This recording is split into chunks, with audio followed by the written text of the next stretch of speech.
Assalamualaikum warahmatullahi wabarakatuh. Selamat malam. Kembali lagi dengan saya Tama dalam Ada Apa Gerangan. Bagaimana kabar kalian? Semoga selalu diberikan kesehatan dan juga rizki yang cukup. Episode kali ini sebuah cerita yang dikirim oleh Maidina tentang bagaimana Tia, Echa, dan Vika menghadapi sosok-sosok setan dari rumah kosong yang mengancam jiwa mereka, yang dalam prosesnya mempertemukan Echa dan Vika dengan sosok alim yang mereka panggil Pak Ustadz. Siapakah Pak Ustadz ini? Apakah ini adalah sosok yang kita kenal semua dengan panggilan Mas Derajat? Wah, udah kayak investigasi ya. Teman-teman, ada apa gerangan? Ceritanya mulai dari sini.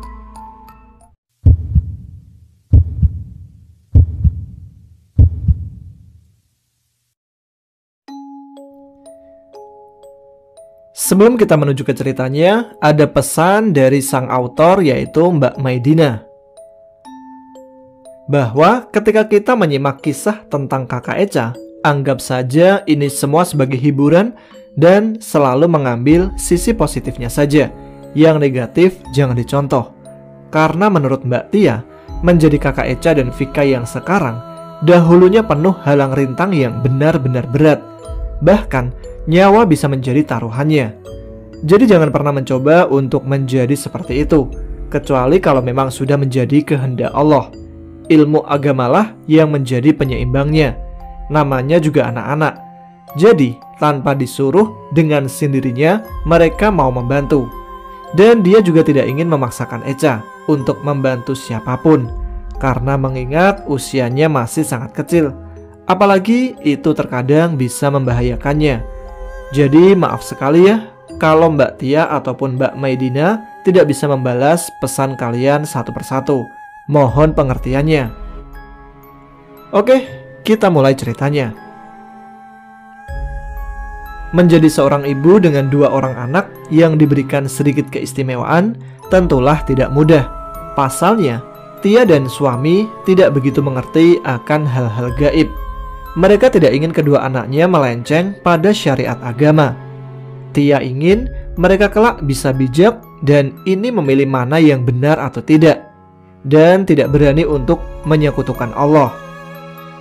Dahulu, ketika menginjak usia 2 tahun, Echa seringkali mengalami ketakutan tentang penglihatannya. Dan semakin usianya bertambah, Echa semakin mengalami banyak peningkatan. Yang tadinya Echa ketakutan saat melihat makhluk tak kasat mata, sekarang sudah menjadi hal yang lumrah. Menurut penglihatan Echa, mereka pun sama beraktivitas layaknya seperti manusia pada umumnya. Ada yang jahat, ada yang baik, tapi tentunya dengan bentuk yang berbeda-beda. 17 orang sudah mencoba menutup mata batin Echa, tapi tidak pernah ada perubahan juga. Bahkan Tia pernah mendatangi seorang kiai kondang untuk menutup mata batin Echa. Pasti jawabannya selalu sama, yaitu mata batin Echa sudah terbuka dari lahir, akan sangat susah untuk ditutup. Sekali bisa ditutup, suatu saat bisa terbuka lagi. Echa itu mirip seperti ibunya, dan ibunya sebenarnya memiliki kepekaan juga. Jadi pesan dari beliau sang kiai tersebut untuk selalu mengarahkan Echa kepada ilmu agama.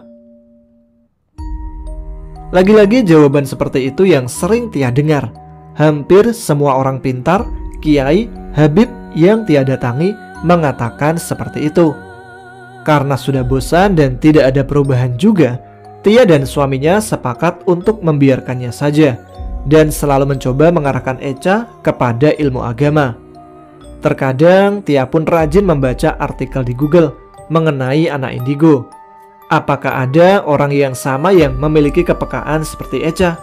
Akan tetapi, kisah-kisah yang dimuat di dalam Google membuat Tia kurang puas dan belum menemukan jawaban pasti. Tia pun akhirnya mencari jawabannya sendiri di YouTube. Sampai akhirnya Tia menemukan salah satu channel YouTube Ada Apa Gerangan yang memuat kisah seseorang yang memiliki kelebihan, selalu menyelaraskannya dalam pandangan ilmu agama, yang dikenal sangat bijaksana dalam penuturannya. Tia pun sangat ketagihan mendengar kisah-kisah beliau. Ternyata ada orang yang kemampuannya mirip seperti Echa. Bahkan ini sudah level sangat tinggi, dan pengetahuan tentang ilmu agamanya pun sangat luas. Tia pun berandai-andai dan berharap suatu saat nanti, di saat usianya remaja, Echa bisa sebijaksana beliau, yang tentunya dengan dibantu bimbingan ilmu agama yang tepat. Dan kedua orang tuanya harus sama-sama memperbaiki diri. Yah, mungkin ini adalah salah satu hikmah tersendiri untuk keluarga Tia. Dengan berjalannya waktu, Tia pun masih sangat penasaran dengan sosok beliau ini. Apakah benar sosok beliau ini benar-benar ada? Atau hanya kisah karangan saja yang dibuat oleh orang-orang yang tidak bertanggung jawab? Tia hanya bisa menerka-nerka. Di usia Echa yang menginjak 7 tahun, Tia pun menyuruh Echa dan Vika adiknya yang saat itu menginjak usia 3 tahun untuk mencari keberadaan beliau. Hanya sekadar untuk menjawab rasa penasaran yang terus bergelayut di pikiran Tia selama bertahun-tahun setelah mengikuti channel ini. Walaupun pencarian dengan jalur gaib melalui kembarannya. Awalnya hanya ingin memastikan saja dan menjawab rasa penasaran Tia. Echa langsung menuruti ucapan Tia dan mencari sosok beliau ini melalui sisi dunia lain, yang apabila dijelaskan pun sungguh sangat di luar nalar dan tidak bisa dijangkau oleh logika. Memang begitulah alam gaib selalu menjadi misteri tersendiri. Akan tetapi, jawaban Echa sangat mengejutkan. Ternyata sosok beliau ini memang benar-benar ada. Tetapi beliau hanya menunjukkan kemampuannya saja kepada orang-orang yang dia mau. Orang seperti beliau selalu berbuat sopan santun kepada siapapun, tidak pandang usianya yang ada di bawah beliau. Ini menurut penuturan Echa. Menurut cerita Echa dan Vika, ternyata kembaran mereka berdua disambut hangat oleh beliau. Mereka pun disuguhi makanan kesukaannya di rumah beliau. Lagi-lagi, ucapan Echa dan Vika sangat di luar nalar. Tia pun tidak bisa memahaminya. Jadi untuk menjawab rasa penasarannya, akhirnya Tia mencoba mengajukan beberapa pertanyaan kepada Echa untuk memastikan bahwa itu benar-benar beliau. Mereka pun memanggilnya dengan sebutan Pak Ustadz. "Kakak, emang beneran itu Pak Ustadz?" Pertanyaan Tia membuat Echa menatap tajam ke arah mamahnya. "Iya mah, dia itu Pak Ustadz. Bukannya mama yang nyuruh aku nyari Pak Ustadz. Gimana sih mama ini? Pak Ustadz itu mah orangnya baik banget. Aku udah main ke rumahnya. Rumahnya bagus, gede lagi, dingin, deket gunung mah." Ucapan kakak Echa semakin meyakinkan. Tia pun sempat berpikir keras dan mencoba berpikir kembali. Yang Tia tahu, beliau dikenal karena kebijaksanaannya dan kelemah lembutannya. Tia pun mencoba mengetes Echa kembali. "Kalau kakak berhasil menemui Pak Ustadz, coba tanya lagi kak. Kalau pengen jadi kaya raya seperti Pak Ustadz itu harus berbuat apa?" Ternyata pertanyaan Tia berhasil dijawab pula oleh Pak Ustadz tersebut melalui Echa. "Kata Pak Ustadz nih ya mah, kalau mama pengen jadi orang kaya harus rajin sedekah, sekolah yang tinggi, sama kerja keras. Gitu kata Pak Ustadz." Tia pun mencoba berpikir kembali. Bagaimana mungkin ucapan anak kecil bisa seperti ini kalau tidak ada yang mengajari? Apa betul ya Echa berhasil bertemu sama Pak Ustadz, salah satu tokoh yang ada di salah satu cerita di channel Ada Apa Gerangan? Yah, wallahu a'lam deh. Echa, coba nanya ke Pak Ustadz lagi, jin korin itu apa kak? Lagi-lagi Echa mempunyai jawabannya kembali. Kata Pak Ustadz, jin korin itu orangnya udah di surga mah. Udah, mama sekarang pikirin sendirilah, jin korin itu ada nggak menurut mama? Itu jawabannya dari Pak Ustadz. Jawaban Echa membuat pertanyaan besar oleh Tia, membuat Tia tidak berani bertanya lagi. Tia pun akhirnya bungkam 1000 bahasa dan tidak mau mengambil pusing masalah ini. Menurut Tia, apapun itu, jika masih positif untuk kedua anaknya, Tia pun menerima. Mungkin inilah jalan yang diberikan Allah supaya kedua anaknya menjadi lebih baik. Hari demi hari, Echa pun sering menceritakan kepada Tia bagaimana pertemuannya dengan Pak Ustadz ini. Bahkan di alam gaib, beliau mengajarkan kakak Echa dan Vika mengaji. Tak ayal, Echa pun di dunia nyata semakin pesat perkembangannya untuk mengaji. Sejak mengenal Pak Ustadz ini, kedua anak Tia berubah menjadi pribadi yang sangat sopan santun. Bahkan ada kata-kata yang membuat Tia dan sang suami terharu dibuatnya. "Aku sayang sama mama dan papa karena Allah." Ucapan manis ini membuat kedua orang tuanya terharu dibuatnya. "Kakak sama dedek tumben bilang kayak gitu." "Disuruh Pak Ustadz mah." Jawaban mereka terdengar serentak. Tia dan suami hanya bisa berpandang-pandangan saja. Setiap hari, Echa dan Vika selalu bercerita menemui beliau, walau dalam bentuk kembaran. Tia hanya mengiyakan saja dan mencoba mempercayai, karena tidak ingin kedua anaknya merasa kecewa, dan mencoba menjadi pendengar terbaik untuk kedua anaknya, agar mereka selalu terbuka. Sampai suatu ketika, ada momen di mana Tia benar-benar mempercayai Pak Ustadz sudah menjadi guru dari anak-anaknya. Suatu hari, Tia tidak sengaja membaca status WA temannya, yang tidak lain adalah tetangganya. Hanya beda satu blok saja dari rumah. Karena teman Tia kebanyakan ibu-ibu muda, Tia pun mencoba berkomentar di status itu dan menanyakan apa yang sedang terjadi kepada anak temannya itu. Anak teman Tia usianya masih 2 tahun. Tiba-tiba, anak itu sering mengeluh ketakutan di kamarnya sendiri. Bahkan, untuk masuk ke kamarnya pun tidak berani. Kata Tiwi sebagai mamahnya melalui pesan WhatsApp. Anaknya itu seakan-akan ketakutan dan sering menunjuk ke suatu sudut ruangan, yang katanya di ruangan itu ada salah satu wanita yang menakutkan. Dan ada nenek-nenek juga yang berpayudara besar. Karena melihat wajah mereka yang sangat menakutkan, membuat anak Tiwi tidak nyaman berada di kamar tersebut. Tidak ayal anaknya pun tidak berani untuk tidur di kamar tersebut. Suatu ketika, Echa yang terkadang suka iseng membuka ponsel Tia dan suka membaca status WA para ibu-ibu di ponsel itu, tidak sengaja melihat status Tiwi dan melihat video Yusuf, anak dari Tiwi yang sedang menangis ketakutan dan menunjuk-nunjuk di kamar tersebut. Secara tidak langsung, Echa pun bertanya kepada mamanya dan menjelaskan semuanya tanpa ada yang menyuruh. "Mah, Dedek Yusuf kasihan tau mah, dia lagi ketakutan, digangguin setan di kamarnya. Ih, banyak banget mah." Ucapan Echa membuat Tia penasaran. "Emang kakak tahu dari mana? Kok bisa tahu Dedek Yusuf diganggu setan?" "Aku lihat video ini mah. Aku mau bantuin mah, kasihan tahu." Inilah ucapan Echa yang terkadang membuat Tia merasa takut akan keselamatan anaknya sendiri. Malam pun tiba. Dengan sendirinya, Echa pun menjelaskan tentang bagaimana caranya dia melihat kondisi kamar Yusuf. Dengan bahasa anak-anaknya, Tia pun mencoba memahaminya. "Mama tahu nggak, Dedek Yusuf itu digangguin sama penghuni rumah kosong itu loh mah. Mama inget nggak sama gendruwo yang punya tanduk kambing? Dia kan dulu pernah gangguin aku dan Dedek Vika. Dia juga mau gangguin Dedek Yusuf sekarang." Ucapan Echa membuat Tia memikirkan kejadian 5 tahun silam, sewaktu Echa masih berumur 2 tahun, awal kepindahan di rumah barunya.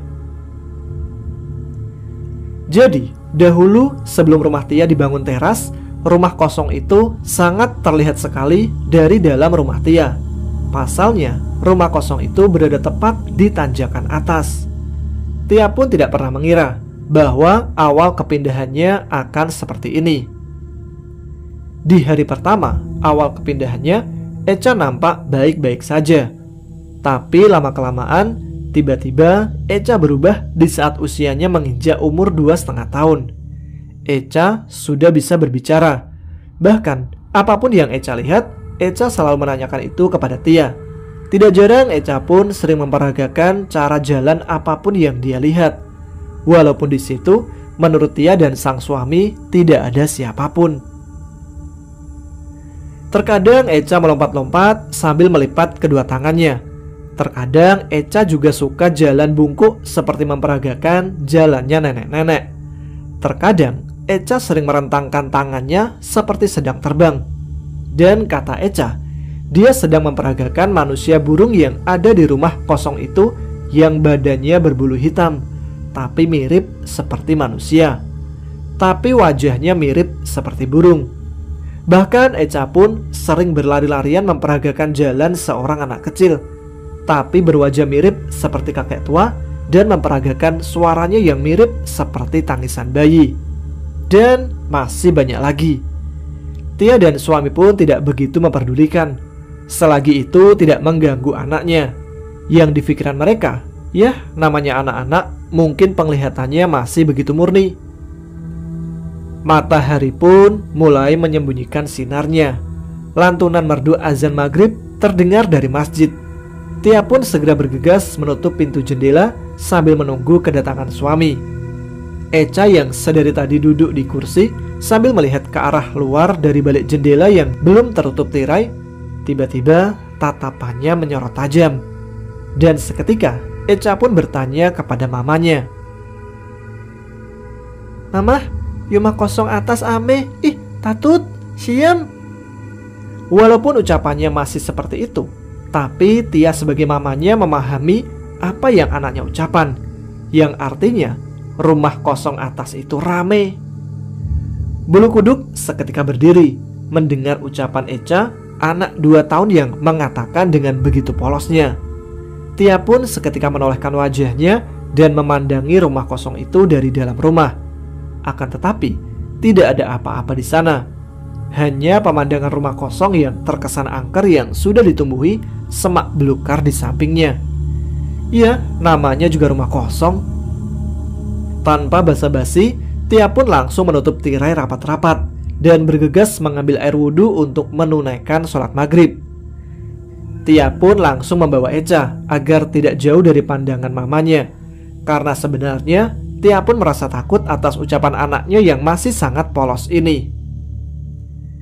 Tidak berapa lama, suami Tia pun pulang ke rumah.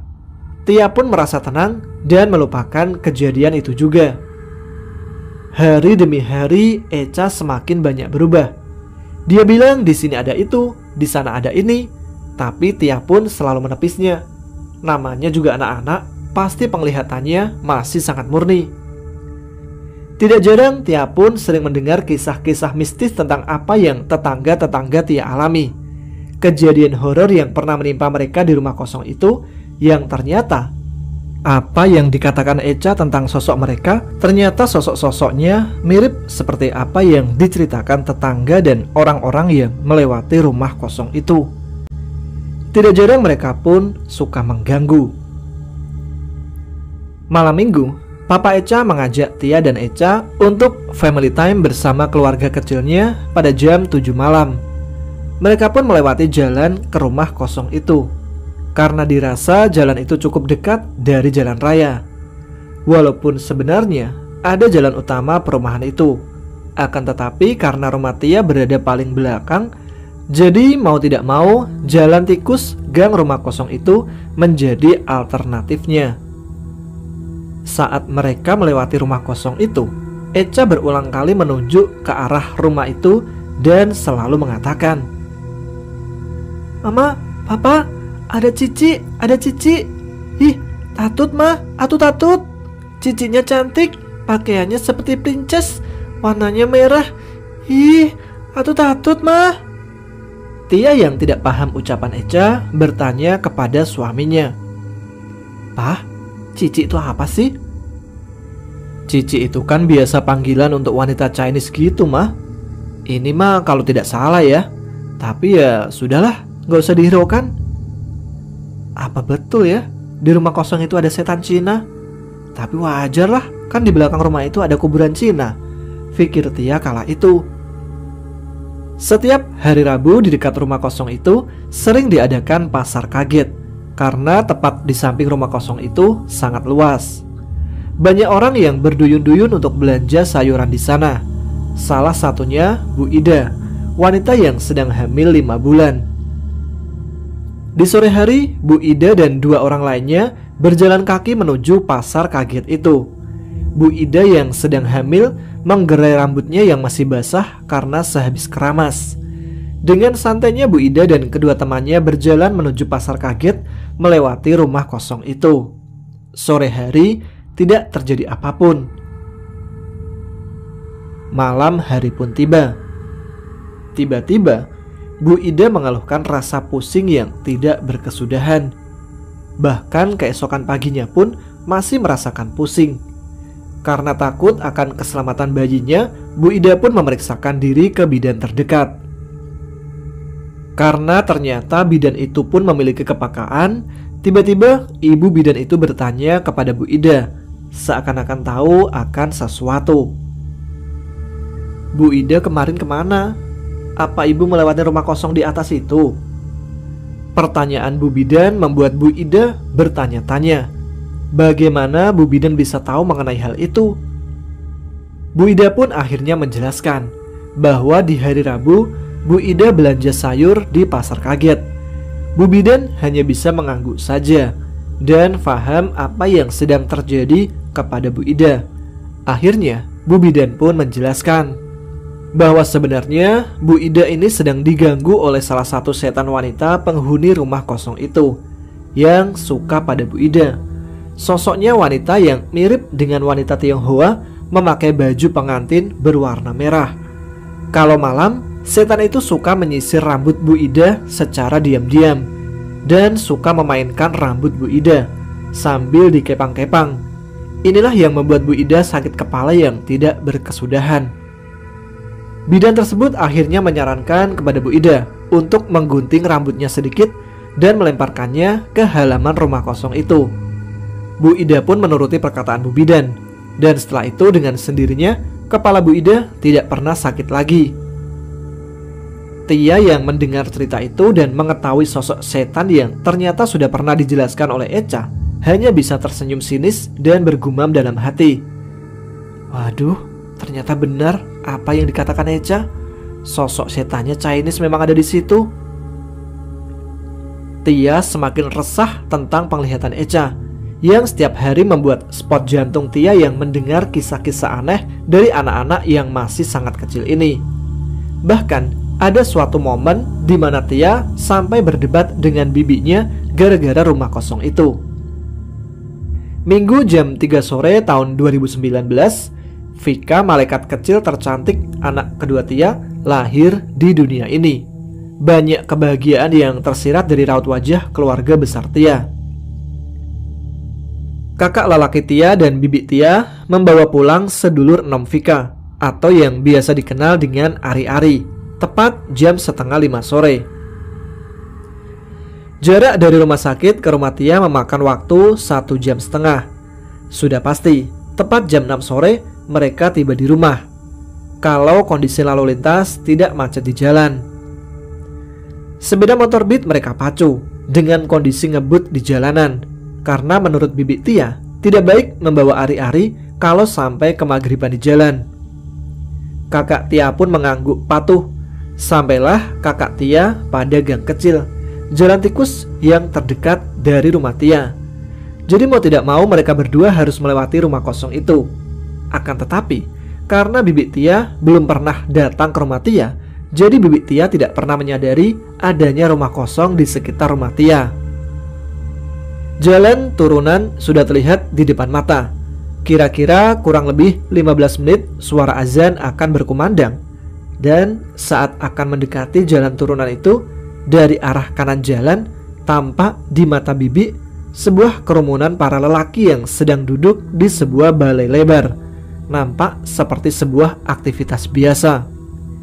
Bibi pun tampak heran dengan orang-orang tersebut. Sebentar lagi azan maghrib berkumandang, tetapi mereka masih di luar rumah. Pakaian mereka sama seperti pakaian orang-orang zaman dahulu. Ada yang memakai kemeja kotak-kotak, ada yang memakai kaos, ada yang memakai sarung, bahkan ada yang mengenakan kacamata. Umur mereka bervariatif, ada yang muda, tua, bahkan anak-anak. Tapi semuanya itu bergender laki-laki tidak ada perempuan satupun. Tepat di belakang balai, Bibi Tia melihat rumah yang sangat besar.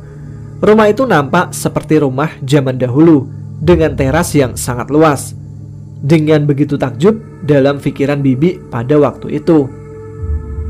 Wah, ternyata masih ada rumah tua yang masih sangat terawat di sini ya. Mungkin ini rumah orang yang berpengaruh, makanya banyak warga yang nongkrong di situ. Ternyata nggak salah keponakanku beli rumah di sini. Kalau begadang pun, di saat anaknya rewel tidak ada yang takut, pikir Bibi Tia pada waktu itu. Bibi pun yang pada saat itu membawa Ari-Ari Vika bernafas lega seketika. Akan tetapi, kakak Tia tetap fokus mengendarai motornya. Sepertinya dia tidak melihat apapun di sana, seperti yang bibinya lihat. Sampai ketika sampailah mereka tepat di depan rumah Tia dan menyerahkan Ari-Ari itu kepada kakak perempuan Tia agar dijaga dengan baik. Bibi lantas langsung pulang ke rumahnya yang tidak jauh dari rumah Tia, diantarkan lagi oleh kakak Tia. Waktu itu pun berlalu. 3 hari setelah itu, Tia diperbolehkan pulang oleh pihak rumah sakit karena kondisinya kian membaik. 7 hari usianya, Vika pun puput pusar juga. Seperti adat orang Jawa, Tia pun mengadakan tasyakuran dengan membuat bubur merah putih, sesuai dengan tradisi dan arahan kakak-kakaknya. Bibi Tia pun datang kembali ke rumah Tia. Saat sedang berbincang-bincang, tiba-tiba ada ucapan aneh yang terlontar dari mulut bibinya. Alhamdulillah Tia, kamu beli rumah sudah ramai. Di rumah atas tuh deket tanjakan, ternyata ada rumah tua. Banyak bapak-bapak nongkrong di situ. Suami kamu kalau pas pulang malam lewat situ aja, pasti gak bakalan takut. Apalagi kamu kalau bayinya nangis malam-malam, gak bakalan takut lah. Ucap Bibi Tia membuat Tia dan suaminya hanya kebingungan.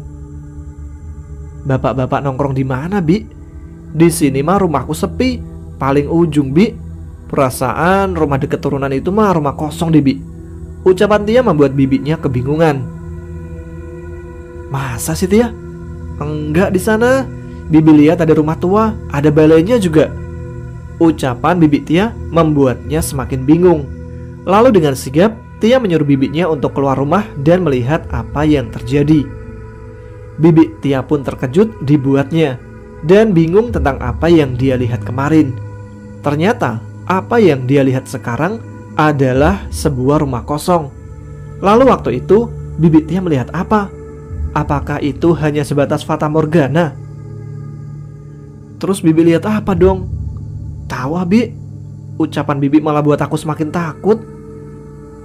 Dalam hati Tia, waduh, ternyata apa yang Eca ucapkan bahwa rumah kosong itu ramai sekali dengan segala macam penghuninya ya. Waktu pun berlalu. Setiap hari Eca selalu bercerita yang aneh-aneh mengenai rumah kosong itu. Tepat di malam 1 Suro, malam yang menurut sebagian orang-orang Jawa dikenal karena kemistisannya.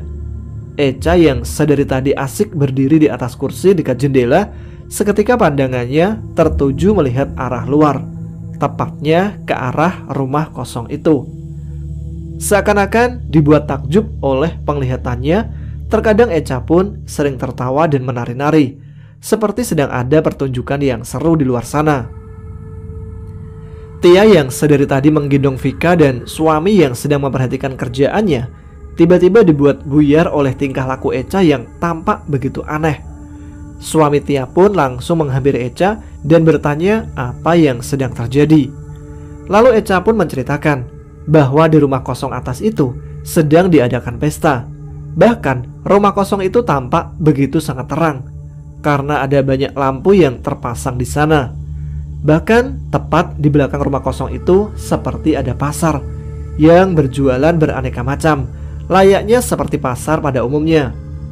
Eca menunjuk ke arah utara. Menurut Eca, di sana nampak seperti ada pintu besar yang sedang terbuka. Banyak orang yang datang dari arah sana.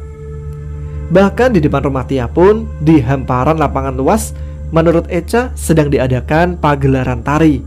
Eca pun menirukan gerakan tarian dari sang biduan gaib tersebut, yang nampak diperhatikan gerakannya seperti tari jaipong. Ayah Echa dengan sigap langsung menutup tirai tersebut dan menyuruh Echa, Tia, dan bayi Vika segera masuk di kamarnya untuk segera tidur. Lampu-lampu rumah dibiarkan menyala. Tidak ada satu ruangan pun yang dibiarkan gelap begitu saja.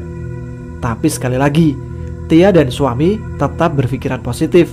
Walaupun ada rasa was-was yang mendera di dalam hati dan mencoba melupakan apa yang terjadi. Tia berinisiatif mencoba menelpon Pak D-nya yang mengerti akan hal gaib. Ponsel pun Tia ambil mencari kontak ponsel salah satu Pak D-nya. Tidak butuh waktu lama, Pak D pun mengangkat telepon tersebut. Halo, Assalamualaikum. Pak D lagi ngapain? Boleh nggak aku nanya tentang Echa? Waalaikumsalam. Boleh, silakan. Tia pun menceritakan kepada Pak D-nya Echa tentang apa yang Echa lihat. Pak D-nya Echa pun hanya tertawa saja dan memberikan solusinya. Untuk malam ini nggak usah buka tirai, banyakin sholawat dan doa. Jangan biarkan anak-anak sendiri. Kamu ingat nggak waktu kamu beli rumah itu? Pas Pak D datang ke rumah kamu, Pak D mencabut tanaman kamboja yang kamu tanam depan rumah. Bukan berarti kamu nggak boleh nanam pohon itu, tapi mengingat ada hal istimewa dalam diri Echa, Pak D juga tidak membiarkan tanaman itu ada di sana, apalagi di depan rumah kamu. Tepat di rumah kosong ada jalur perlintasan gaib. Karena kamu tahu sendiri kan, dulunya rumah yang kamu beli itu perkebunan yang sudah kosong sangat lama. Mungkin butuh waktu untuk makhluk-makhluk itu pindah dengan sendirinya, walaupun sangat sulit. Sudah dulu, itu hanya pesan Pak D saja. Assalamualaikum. Pak D pun langsung menutup teleponnya tanpa membiarkan Tia bertanya lagi. Tia hanya menghela nafas panjang dan murotal pun dia putar sampai pagi hari. Sebenarnya masih banyak cerita yang sangat di luar nalar mengenai rumah kosong itu. Ada yang pernah kesurupan, ada anak kecil yang pernah kesambet dan mendadak kaku ketika main peta umpet di rumah kosong tersebut. Bahkan suatu ketika di saat umur Vika 7 bulan, penglihatan Echa semakin tidak karuan. Tapi kali ini Echa bisa membedakan mana setan yang baik dan mana setan yang akan berbuat jahat kepadanya. Setiap kali melihat setan yang menurut Echa itu setan jahat, perut Echa langsung terasa sakit. Mungkin inilah yang dimaksud benturan energi. Ini yang membuat Tia dan sang suami sangat khawatir akan kesehatan Echa. Sampai akhirnya Echa pun diperiksakan ke dokter. Tia sudah mencoba mendatangi 6 dokter yang berbeda, tapi menurut mereka Echa tidak kenapa-napa. Bahkan semuanya tampak normal. Sudah di USG pun tidak ada penyakit apapun yang terlihat. Dokter hanya memberikan obat vitamin saja. Karena tidak mau terlalu banyak meminum obat, akhirnya Tia pun mencoba membiarkan itu semua. Sampai suatu hari, jam menunjukkan pukul 6:30 malam. Tia segera bergegas bersiap-siap untuk pengajian rutin di RT-nya. Sambil menggendong Vika dan membawa Echa yang waktu itu tidak mau ditinggal di rumah walaupun ada papahnya. Di saat pengajian, Tia dan ibu-ibu melewati rumah kosong itu. Jarak antara tempat rumah Tia dan rumah tempat pengajian itu hanya beda 1 blok saja. Karena waktu belum terlalu malam, jalanan dekat rumah kosong itu masih ramai banyak pengendara motor yang sedang lewat di sana. Tidak jauh dari rumah kosong itu ada pos. Masih ada beberapa bapak-bapak yang sedang duduk sembari menonton televisi di pos tersebut. Mereka terus berjalan tanpa merasa takut. Sampai akhirnya tibalah mereka di tempat rumah pengajian yang dituju. Pengajian dimulai sangat khusyuk. Tapi tiba-tiba baru setengah acara Vika menangis. Kondisi di luar sedang gerimis kecil. Karena Vika semakin rewel, Tia memutuskan untuk pamit dan pulang ke rumah. Jam menunjukkan pukul 8 malam. Tia pikir pasti jalan yang ke arah rumah kosong masih ramai akan pengendara yang lewat dengan kondisi gerimis kecil. Dede Vika pun ditutupi selendang agar tidak tersentuh gerimis. Apalagi tidak jauh dari rumah kosong tersebut ada pos. Pasti di sana masih ada bapak-bapak yang duduk dan menonton TV. Pikir Tia kala itu. Tia dan Echa dengan percaya dirinya melewati jalanan itu. Vika yang sedari tadi digendong oleh Tia diam seketika. Dilihatlah Vika yang sudah tertidur. Echa berjalan di samping Tia. Dari arah kejauhan, Tia sudah merasa aneh. Tampaknya yang difikirkan oleh Tia waktu itu salah besar. Ternyata tidak ada satu orang pun yang melewati jalanan tersebut. Bahkan lampu-lampu jalan yang dipasang di tower tepat di samping rumah kosong itu tiba-tiba mati. Padahal sewaktu Tia dan ibu-ibu berangkat tadi, lampu jalan itu masih menyala terang. Tapi entah kenapa, tiba-tiba lampu itu mati. Tia tetap berpikiran positif karena jalanan terlihat tidak begitu gelap. Itu karena masih disinari lampu-lampu rumah yang masih menyala, walaupun tertutup pagar tinggi. Tampak raut wajah Echa yang begitu gelisah. Sepertinya Echa melihat ada sesuatu yang menakutkan di samping rumah itu yang ditumbuhi semak belukar. Echa memegang baju Tia dengan sangat erat. Dilihat Vika yang masih berumur 7 bulan sedang tertidur pulas. Tia terus melangkahkan kakinya. Walaupun jaraknya dekat, tapi waktu itu yang dirasakan Tia lumayan jauh. Mungkin karena sugesti Tia yang sudah ketakutan melihat raut wajah Echa yang sangat gelisah. Sampai tibalah Tia berada tepat di samping rumah kosong itu yang telah ditumbuhi semak belukar. Tiba-tiba ada suara geraman yang membuat Tia dan Echa mendengar suara itu secara bersamaan.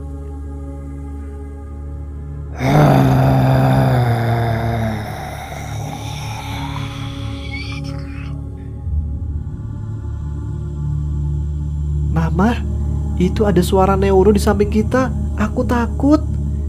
Tia yang mendengar Echa mengucap seperti itu hanya bisa berdoa sekeras mungkin dan pura-pura berani di depan Echa. Udah kak, gak usah didengar. Ayo kita jalan aja. Mereka pun terus berjalan sampai di jalan tikungan. Dan tampaklah rumah Tia, yang membuat Tia bernafas lega. Tia dan Echa tidak berani menoleh ke belakang, takut setan itu menampakkan dirinya ke Tia. Entah apa yang akan dilakukan oleh Tia kalau itu sampai terjadi. Mereka pun tidak menggubris suara itu dan tetap berjalan sampai di rumahnya. Setelah di depan rumah, mereka pun berlari dengan segera menghampiri sang suami dan bercerita tentang apa yang dialami barusan. Mah, udah tahu kamu bawa Vika yang masih 7 bulan, mana lagi gerimis? Aturan telepon papa aja tadi. Kalau enggak lewatnya muter depan masjid.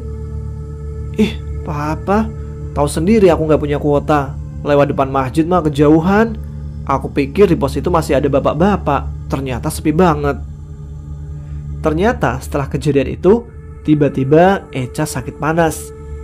Tia dan sang suami langsung membawa Echa ke klinik terdekat dan memeriksakannya. Tidak perlu beberapa hari, Echa pun sudah membaik dan bisa bermain seperti biasa. Jam 4 sore, Echa berada di halaman rumah bermain masak-masakan bersama teman-temannya. Tiba-tiba, Echa langsung berlari masuk ke dalam rumah dan menutup pintu rapat-rapat. Tia yang melihat putrinya sedang ketakutan langsung menanyainya. Kakak kenapa? Tanya Tia yang penasaran melihat apa yang dilihat oleh anaknya.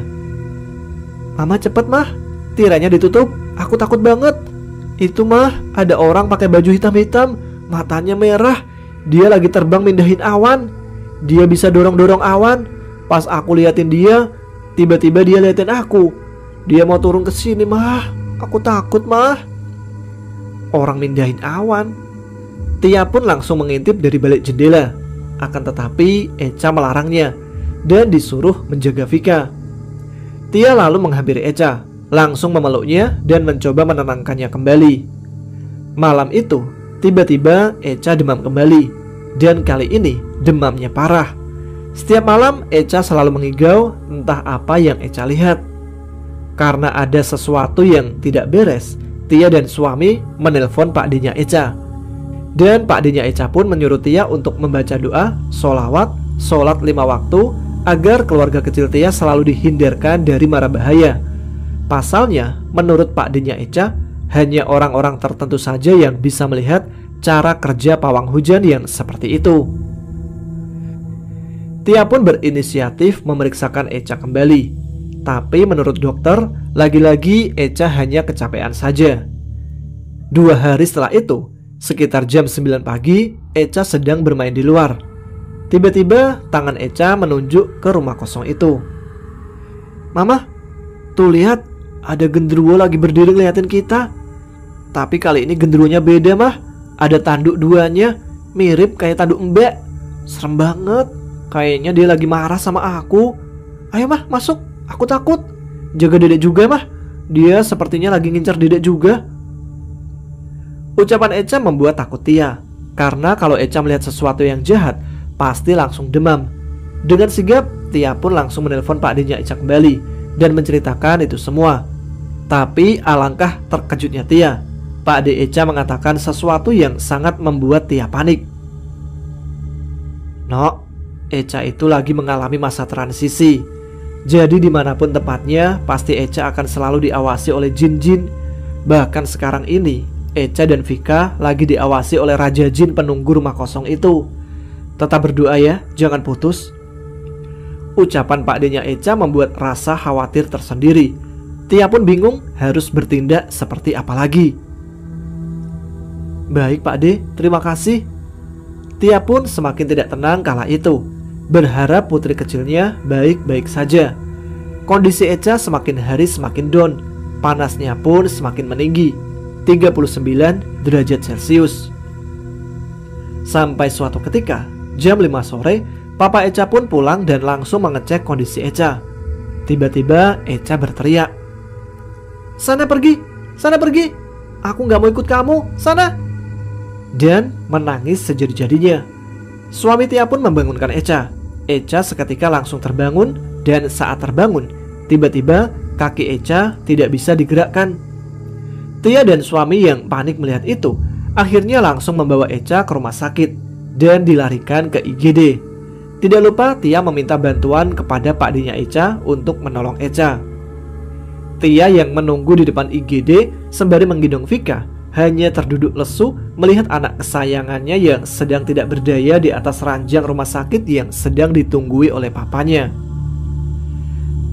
Suara telepon berbunyi, yang ternyata itu dari Pak Denya Echa. Sepertinya beliau selalu memantau Echa. "Halo, Assalamualaikum Nok." "Dah, jangan sedih. Ini ujian pertama untuk Echa dan Vika. Kalau mereka bisa melewati itu semua, insya Allah semuanya akan membaik dengan sendirinya. Nanti Echa tidak akan ketakutan lagi. Begitupun Vika, dan bisa menghandle dirinya sendiri. Jaga Vika juga ya." "Jaga Vika juga maksudnya apa Pak De?" Tidak ada jawaban pasti dari Pak Denya Echa. Telepon pun langsung dimatikan kembali. Sambil menggendong Vika, Tia hanya bisa melihat dari arah kejauhan dan melihat Papa Echa yang sedari tadi mondar-mandir untuk menandatangani agar Echa segera mendapatkan ruang perawatan. Setelah Echa mendapatkan ruang perawatan, Tia pun pulang kembali bersama Vika. Hanya Papa Echa yang menunggunya di sana.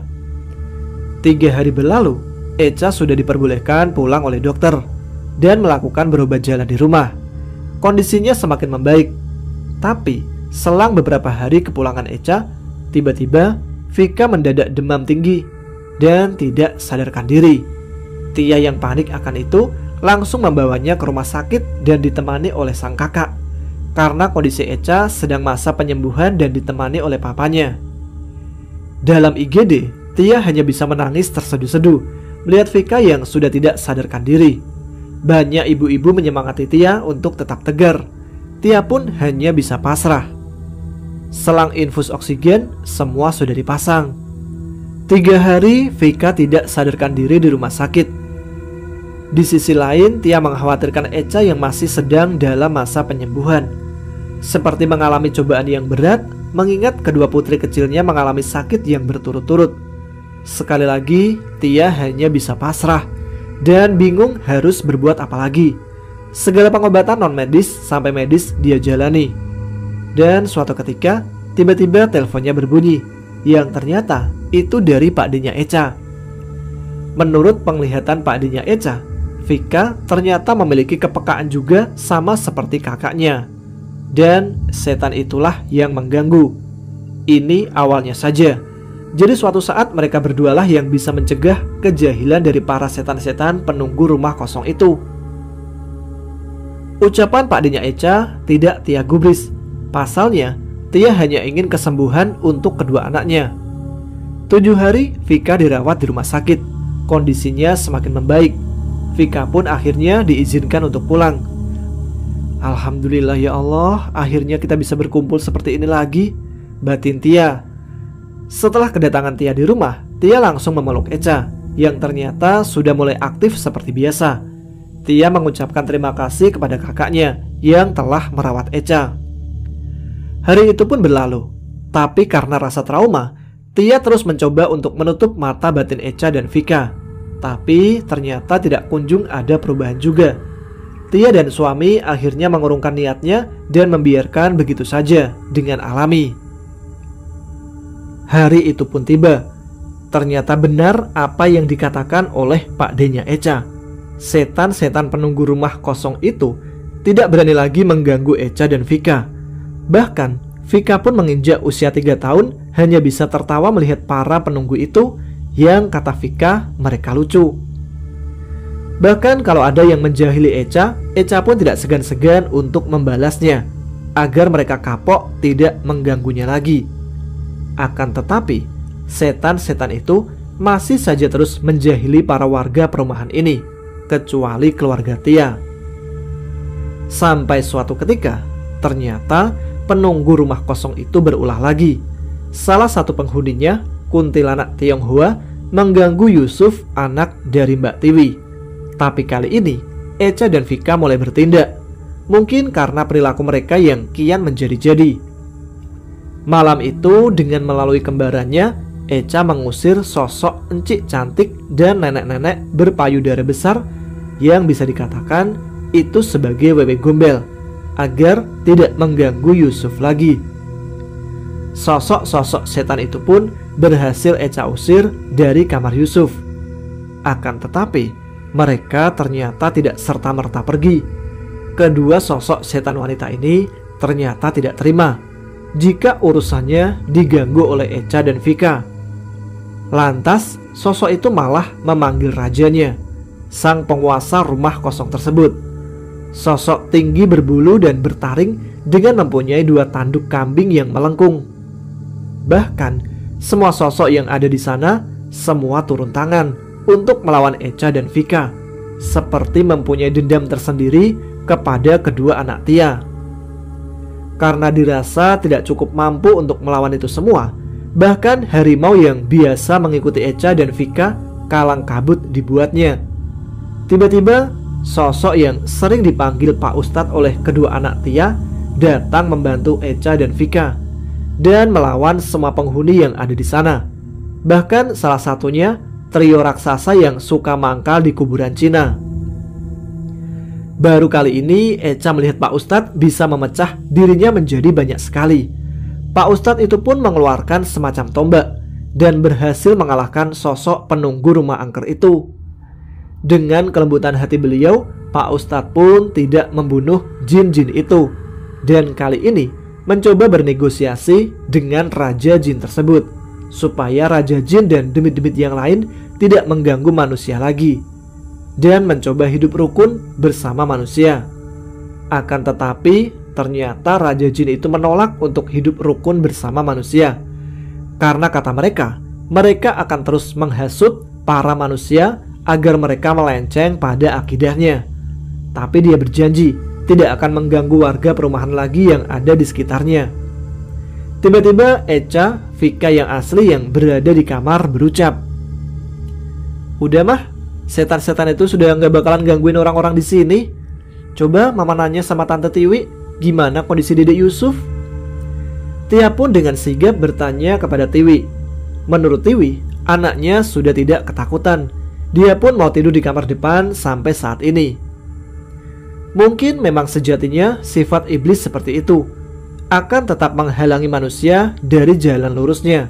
Walaupun tidak semua makhluk astral seperti itu, ada yang bertakwa kepada Tuhannya. Dalam benak Tia masih bertanya-tanya, apakah benar Pak Ustadz itu membantu Echa dan Vika? Lalu Tia pun berinisiatif keluar rumah dan berdiri tepat di depan pintu.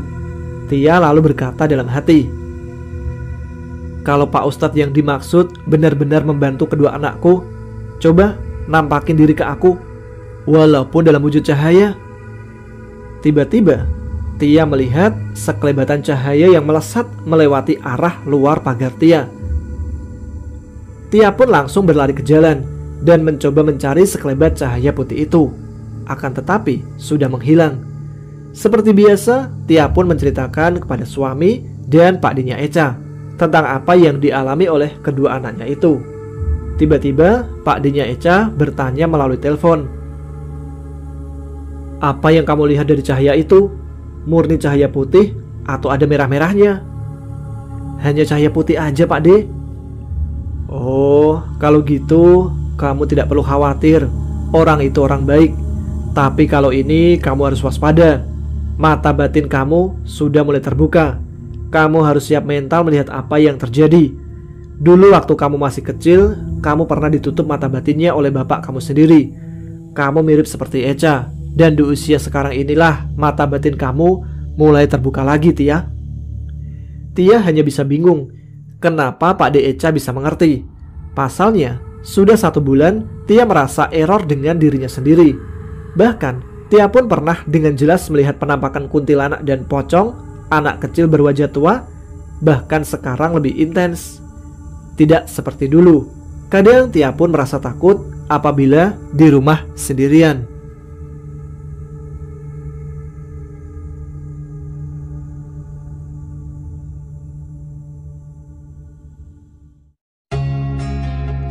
Terima kasih Mbak Maidina.